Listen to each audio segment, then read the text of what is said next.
अंघोळ करताना या 5 गोष्टी नक्की करा.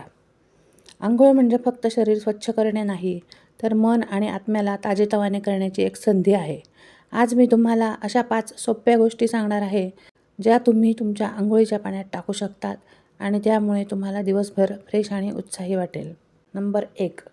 सोमवार. सोमवार भगवान शंकराचा दिवस. या दिवशी पाण्यात थोडे दूध मिसळून अंघोळ करा.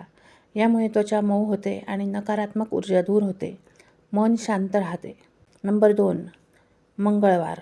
मंगळवारी हनुमानजींचा आशीर्वाद मिळवण्यासाठी पाण्यात थोडी कडुलिंबाची पाने टाका. कडुलिंब त्वचेसाठी उत्तम आहे आणि कोणत्याही इन्फेक्शनपासून दूर ठेवते. नंबर 3. बुधवार.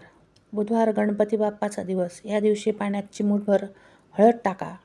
हळद शुभ मानली जाते आणि ती त्वचेला चमक देते, तसेच नशीब उजळवते. नंबर 4. गुरुवार. गुरुवार भगवान विष्णूंचा दिवस. या दिवशी अंघोळीच्या पाण्यात काही तुळशीची पाने टाका.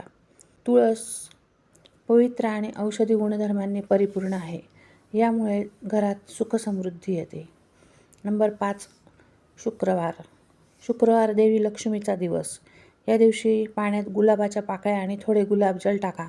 यामुळे मन प्रसन्न राहते, सौंदर्य वाढते आणि घरात सकारात्मकता येते. तर आता तुम्हाला माहीत आहे की कोणत्या दिवशी काय वापरायचे. या सोप्या टिप्स वापरून आपली अंघोळ अधिक आनंददायी बनवा. तुम्ही यापैकी कोणती गोष्ट वापरणार आहात? कमेंट्समध्ये नक्की सांगा.